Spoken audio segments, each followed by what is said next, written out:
నేను మళ్ళీ చెప్తా ఉన్నా, మీ మీద స్వతంత్రం ఉంది కాబట్టి మాట్లాడుతూ ఉంటాను. నేను తప్ప ఎవరు మాట్లాడలేరు కాబట్టి మాట్లాడుతున్నాను మాట్లాడుకుంటాను. కండువా కప్పుకున్న మరుక్షణం నుంచి మా పార్టీ, మా కుటుంబంలో ఏమైనా సమస్యలు ఉంటే తప్పకుండా పరిష్కరించుకుంటాం. భారతీయ జనతా పార్టీ అందరినీ, సిద్ధాంతాన్ని ఇష్టపడి పనిచేసేటువంటి వాళ్ళందరినీ స్వాగతిస్తుంది. తిరిగి రమ్మని అడుగుతా ఉన్నాం. పార్టీ ముందుకు పోతుంది, పార్టీ భవిష్యత్తులో అధికారంలోకి వస్తుంది. కాంగ్రెస్ పార్టీ మీద ప్రజలకు విశ్వాసం పోయింది అనేది నేను భావిస్తున్నటువంటి అంశం.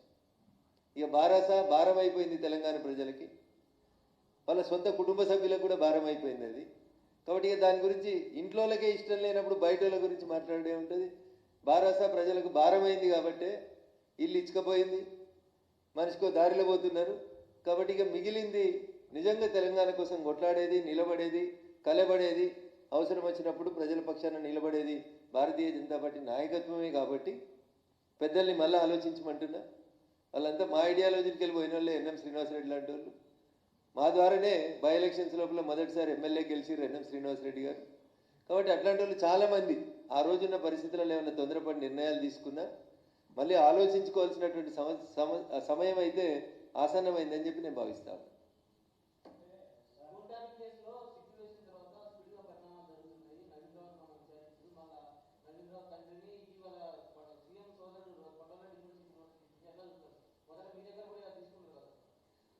కోడలు దిద్దిన కాపురం, అత్త దిద్దిన సంసారం అని తెలుగు టీవీ ఛానళ్ళలో రోజు వస్తుంటాయి సీరియల్.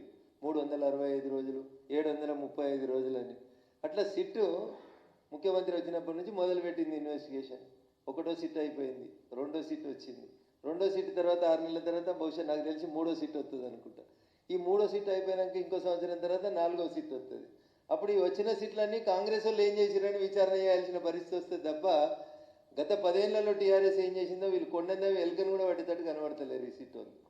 అందుకని రోజు నోటీసులు ఇచ్చి, టీవీలకు బ్రేకింగ్ న్యూస్లు ఇచ్చి 3 గంటలు ప్రశ్నించారు, 8 గంటలు ప్రశ్నించారు, 12 గంటలు ప్రశ్నించారు. ఏం ప్రశ్నిస్తుర్రన్నా?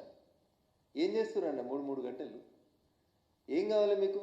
టెక్నికల్ ఎవిడెన్స్ లేకుండా మీరు ఎన్ని గంటలు ప్రశ్నిస్తారు? ఎవరి ఫోన్ నెంబర్కి వెళ్ళి ఎవరి ఫోన్ నెంబర్కి పోయింది కాల్ మీ దగ్గర ఉంది.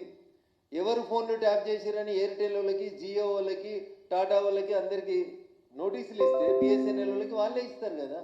ఇగో మాకు ఈ నెంబర్లు ట్యాప్ చేయమని ఇచ్చిండ్రు, ఈ నెంబర్లు ఎవరైనా ఇస్తే టెక్నికల్ ఎవిడెన్స్ అయిపోతుంది కదా.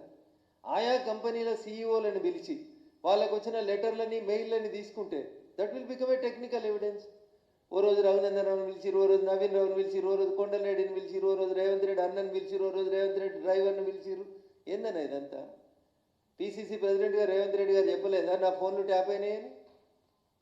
అదే రేవంత్ రెడ్డి ముఖ్యమంత్రి అయిన తర్వాత మొన్న మధ్యలో మీడియా మిత్రులు అడిగితే చెప్తాడు, నా ఫోన్ ట్యాప్ అయితే నన్ను కూడా వెళ్తురు కదా అంటాడు. అంటే ప్రతిపక్ష నాయకుడిగా ఏం మాట్లాడిండ్రు మీరు? ముఖ్యమంత్రి అయిన తర్వాత ఏం మాట్లాడుతున్నారు? ఇలా కొండలరెడ్డి గారికి సిట్ నోటీసులు, రేపు హాజరు కావాలి. ఎల్లుండి కొండలరెడ్డి గారు డ్రైవర్ను ప్రశ్నించారు, అవతల ఎల్లుండి రేవంత్ రెడ్డి గారు గన్మెన్ను ప్రశ్నించారు. ఎన్ని రోజులన్నా ఈ ప్రశ్నించుడు? ఫలితం ఎప్పుడు వస్తే చెప్పుండ్రి. అమాయకులు అల్కగా దొరికిరని 4 పోలీసు వాళ్ళని తీసుకుపోయి జైలు వేస్తారు. 6 నెలల తర్వాత వాళ్ళు యువతలకు వచ్చారు. వాళ్ళు యువతలకు వచ్చి కూడా మళ్ళీ 6 నెలలు. కర్త కర్మ క్రియ ఏళ్ళన్నీ ఒక్క దిక్కే చూపెడుతున్నాయి. ఒక్కరిని పిలిచేందుకు మీకు భయం అవుతుంది సిట్కి. వీళ్ళు వాళ్ళు ఆఖరికి వాళ్ళ బిడ్డ కూడా చెప్పింది కదా, ఇంటి అల్లుని ఫోన్ ఇవ్వడం ఇంటి ఆర్డర్ పోయి ఇంతకంటే ఫాల్తు పంచాయతీ ఉంటుందని అడిగింది బిడ్డ. ఇంకా ఎంతకంటే ఎక్కువ సాక్ష్యం ఏం కావాలి? ఇంటి అల్లుని ఫోన్ వింటారా అని అడిగింది. నీ భార్య ఫోన్ వింటారా, నీ భార్య ఫోన్ కూడా వింటావా అని అడిగింది. మరి బహుశా వాళ్ళ వదిన ఫోన్ కూడా విన్నారని అన్నేమన్నా డౌట్ ఉందేమో ఆమెకి. సో ఇంత దరిద్రంగా వ్యవస్థలు నాశనం అయిపోయిన తర్వాత రోజు టీవీలలో బ్రేకింగ్ల కోసం సిటీ నుంచి పిలుపు. ఏం జరిగింది చెప్పు?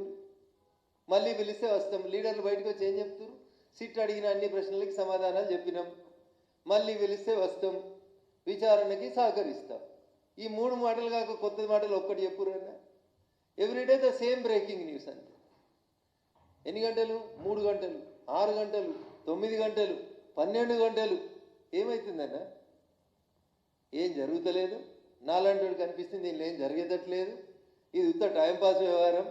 కాంగ్రెస్ పార్టీకి ఏదైనా ఎలక్షన్లు వస్తున్నాయని అనిపిస్తే ప్రతిపక్షాలని పిలుస్తురు సిటీ దగ్గరికి అని చెప్పి అబ్బా కాంగ్రెస్ ఏదో పనిచేస్తుంది అని చెప్పుకునేందుకు జరుగుతున్న ఇన్వెస్టిగేషన్ తప్ప అది ఎస్ఐటి సిట్టా లేకపోతే సిఐటి సిట్టా నాకైతే అర్థమైతలేదు. అది కాంగ్రెస్ ఇన్వెస్టిగేషన్ టీం ఏమైనా అవుతుందా ఏమవుతుందో అర్థమైతలేదు. ఎస్ఐటి సిట్ కాస్త సిఐటి సిట్ లాగా అయిపోయినట్టుంది, కాంగ్రెస్ ఇన్వెస్టిగేషన్ టీం అయిపోయినట్టుంది. వాళ్ళు ఏం ఉద్ధరించేటట్టు కనబడతలేరు, ఏం ప్రజలకైతే న్యాయం జరుగుతున్నట్టయితే కనబడతలేదు.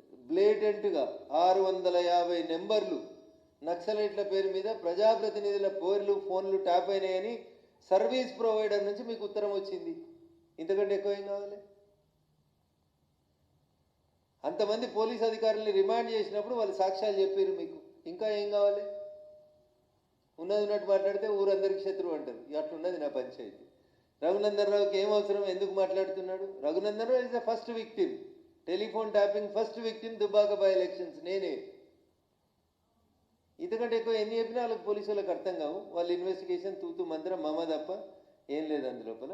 మళ్ళీ రేపు మున్సిపల్ ఎలక్షన్లు అవో ఇవో వస్తున్నాయి కాబట్టి వీళ్ళకి నోటీసులు ఇస్తున్నాం, వాళ్ళకి నోటీసులు ఇస్తున్నాం, పేపర్లలో పెద్దగా రాయించుకొని వాళ్ళని పెద్ద లీడర్లను చేసేందుకు తప్ప ఇంకోటి ఏం లేదు.